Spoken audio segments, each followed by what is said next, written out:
Saya tadi tuh lihat videonya Sujiwo Tejo ngobrol sama Cak Lontong, dan saya nemu satu perbincangan atau adegan yang menurut saya sangat menarik untuk dibahas ketika si Sujiwo Tejo menjelaskan tentang Bima yang dia nggak bisa mengikuti kurikulumnya Durna untuk memanah.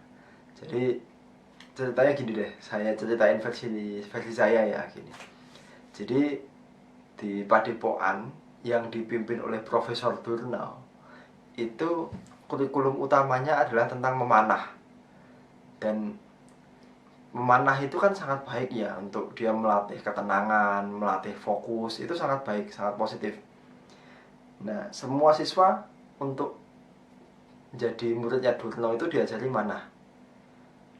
Nah, kemudian ada siswa yang cerdas, kepribadiannya luwes, dan kemudian dia itu tampan, namanya Arjuna.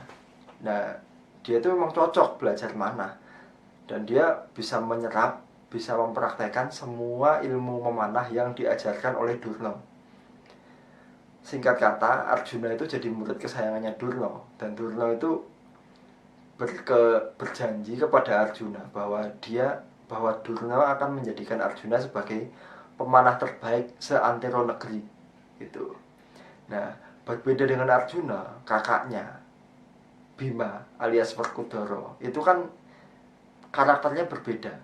Bima itu dilihat dari badannya aja udah besar sekali, besar, kuat, pemberani, energik, dan emosional. Jadi ketika dia belajar manah itu susah mengikuti kurikulumnya Durna, itu susah. Dia sulit untuk belajar manah.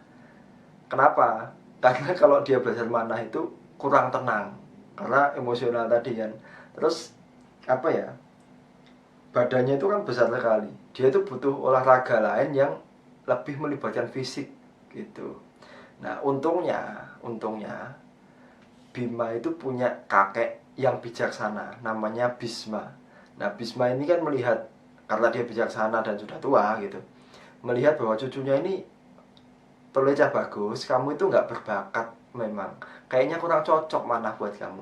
Coba kamu belajar lain, belajar main gada. Kamu coba pergi ke Bolodewo untuk belajar gada ke sana. Nah, kemudian Bimo kan walaupun dia itu emosional, walaupun dia itu berangasan, tapi dia tetap nurut sama gurunya, nurut sama kakeknya. Dia pergi menemui Baladewa dan minta diajarin untuk gada. Kemudian belajarlah si Bima ke Baladewa belajar gada, dan dia benar-benar berhasil gitu loh. Bima itu benar-benar berhasil menjadi seorang pemain gada yang hebat, salah satu yang terhebat di seantero negeri juga gitu. Nah, kalau kita punya usut lagi, kita flashback ke belakang, Durna itu kenapa dia ngajarin manah? Karena ya emang dia itu jagoan manah pada saat dulu. Memang dia hebat dalam memanah, sehingga kurikulumnya dia ya manah.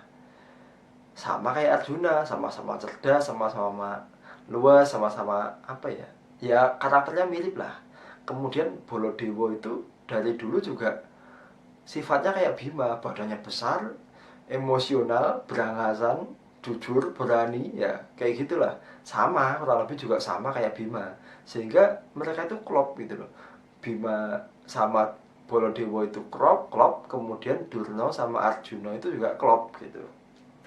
Kemudian saya kan dari pelajaran itu ya, saya kemudian teringat ke ini, pemain bola namanya Andrea Pirlo, mantan pemainnya AC Milan, yang dia itu dijuluki Il Maestri atau Maestro, karena emang dia tuh permainannya tuh mengatur ritme permainan yang dengan sangat baik gitu.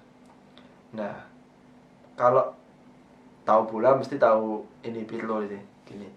Dulu Pirlo itu waktu muda main jadi attacking midfielder, atau kalau bahasa Italianya trequartista. Dia itu main di 3/4 lapangan terakhir. Jadi memang karena dia itu mengidolakan Roberto Baggio. Roberto Baggio itu posisinya trequartista, gelandang serang atau penyerang lubang, pokoknya di belakang striker. Nah, Dia direkrut sama Milan, sama AC Milan karena untuk backup Rui Costa. Rui Costa itu pemain Portugal yang saat itu lagi top, lagi moncer, dan dia posisinya trequartista sebagai gelandang serang. Nah, posisinya pokoknya Pirlo itu sebagai backupnya Rui Costa. Karirnya itu dalam tanda kutip mentok sebagai karirnya sebagai trequartista itu mentok sebagai backup doang. Itu udah mentok, udah nggak stagnan, nggak kemana-mana lagi. Nah, delalah suatu hari Fernando Redondo cedera. Jadi Fernando Redondo itu pemain yang posisinya di regista, deep lying playmaker. Jadi playmaker yang di dalam, kayak posisinya kayak gelandang bertahan, tapi dia ngatur bola. Bahasa Italianya regista. Nah, si Redondo ini kan cedera. Kemudian musim sudah berjalan, jadi nggak bisa ngerekrut pemain lagi. Ancelotti, pelatihnya Milan saat itu, musing dong. Wah, ini pemain andalanku cedera, aku nggak bisa rekrut pemain lagi. Mau nggak mau harus pakai pemain yang ada di dalam tim sekarang, diubah posisinya entah gimana caranya, harus ada yang nutup lubang yang ditinggalkan oleh Redondo.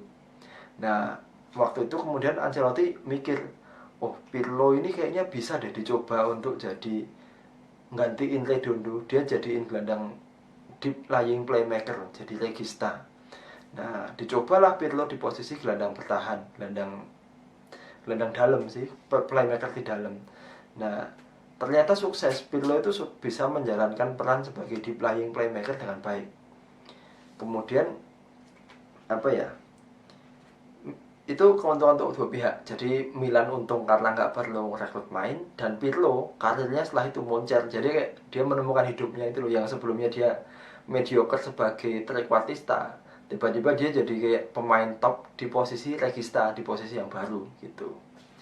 Nah, kita bicara tentang hidup ya. Kita itu kan dalam hidup itu seringkali terpaku pada standar yang ditetapkan oleh orang lain.